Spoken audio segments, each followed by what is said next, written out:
The Church of Scientology never lacks for star power or controversy. Now, in a new documentary, former insiders are making some stunning claims about the secretive religion. But the church denies everything, saying it's the complainers who are out of control. Here's my Nightline co-anchor, Dan Harris. It's the documentary The Church of Scientology doesn't want you to see. An HBO film that takes a critical look at the controversial religion, including its most famous follower, Tom Cruise. Either you're on board or you're not on board. According to the documentary, the church was at one point so concerned that Cruise was being drawn away from Scientology by his then-wife Nicole Kidman that church officials strategized about ways to bring him back into the fold. The star couple eventually got divorced. And the movie doesn't stop there. The documentary, called Going Clear: Scientology and the Prison of Belief, makes the explosive claim that the church operated something called The Hole, a pair of double-wide trailers in the California desert where church officials were allegedly punished for perceived misbehavior. The doors had bars put on them, the windows all had bars put on them, and there was one entrance door that a security guard sat at 24 hours a day. Welcome to the Mecca of Scientology. Former Scientology official Debbie Cook I was trying to tell him has testified in court that she spent time in the hole, and she spoke exclusively about her experience with ABC News. When I was there, it had bars on the windows and security guards posted at the one door for entering and exiting.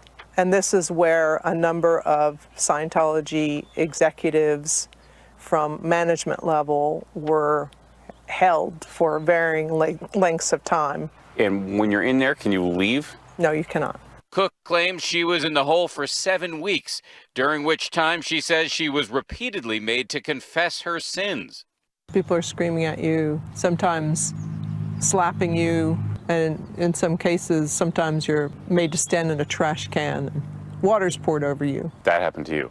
Yes. Did you break down at all? I did, yeah, I did. The church sent ABC News a letter saying flat out the hole does not exist.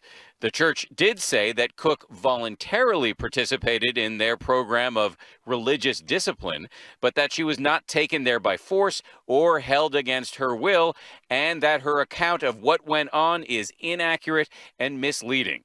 Scientology officials have repeatedly dismissed Cook as a bitter apostate, and that is the way they describe the other former Scientologists who participated in this new HBO documentary as the usual collection of obsessive, disgruntled former church members making up lies for money. However, director Alex Gibney, seen here publicizing the film at the Sundance Film Festival just the other day, stands by his sources. What was so impressive to me about the film was in telling the stories of these individuals that we profile was how smart, how savvy they were, and yet they got inside a belief system that when they looked back, when they finally got out, they thought, how did I get there?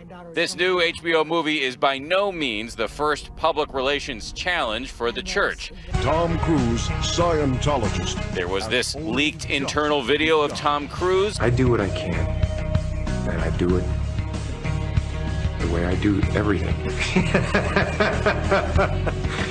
There's nothing part of the way for me. It's just... I've seen members of my religion engaging in brainwashing. This on-camera shouting match between a Scientology spokesman and a reporter for the BBC. The beginning of my interview! The origins of the human race as described through Xenu and the Intergalactic Emperor. And, of course, this scene from a Nightline interview in which that same church spokesman ripped off his mic and walked away when asked about the details of the religion's beliefs. The HBO film is based on the best-selling book Going Clear, written by investigative reporter Lawrence Wright, who collaborated with director Alex Gibney as a producer on the film.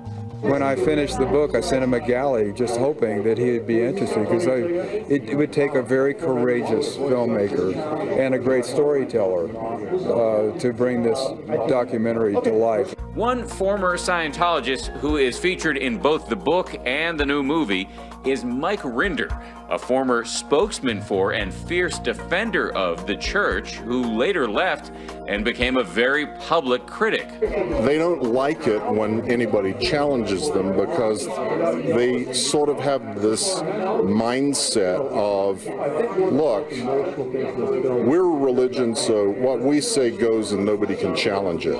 Both Rinder and Debbie Cook have leveled serious allegations directly against the head of the Church of Scientology, David Miscavige.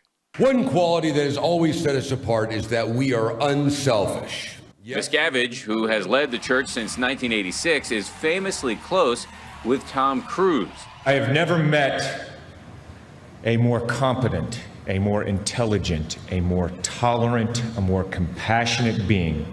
We are lucky to have you, and thank you very much.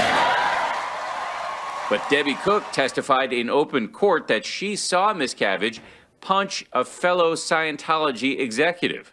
He punched him in the face? Yes. I've never seen anything like this before. While she says Miscavige never hit her, she did testify that he ordered his secretary to do so. And she did it? And she did it very hard, yes. Hard enough that you fell down? Yes. Why did he ask her to do this? You know, he was displeased about how I was answering a question, wasn't what he wanted to hear. Did you ever think to yourself, maybe I'm in the wrong church? No, I never had that thought that I was in the wrong church. I think that somebody else was in the wrong church, or someone else was in the wrong place, I should say. This doesn't belong in church at all. In repeated letters to ABC News, Scientology officials have denied that David Miscavige ordered Debbie Cook to be slapped or that he punched a fellow executive. In fact, the church sent us a letter signed by that executive in which he said this alleged incident did not occur and I would remember it if it had. Scientology is now going after the director Alex Gibney, running this full-page ad in the New York Times saying the documentary's allegations are false and comparing it to the infamous Rolling Stone article about campus rape at the University of Virginia, an article the magazine later acknowledged was deeply flawed. But Gibney does not seem cowed. I didn't expect the church to spend $250,000 denouncing the film, but it certainly brought the film to the attention of a lot of people, so I'm grateful for that. The early response to the film has been strong. The audience was rapt. Everyone stayed till the bitter end and asked the director and some of those who had come out a lot of questions. The film is set to air on March 16th, and despite all the pressure from the church, HBO says it is pushing ahead. For Nightline, this is Dan Harris in Los Angeles. And when we reached out, a spokesperson for the Church of Scientology told us that the allegations about Tom Cruise's marriage are, quote, entirely false. And as for the alleged isolation unit, the hole, they had this to say: the only holes on their property are on the golf course.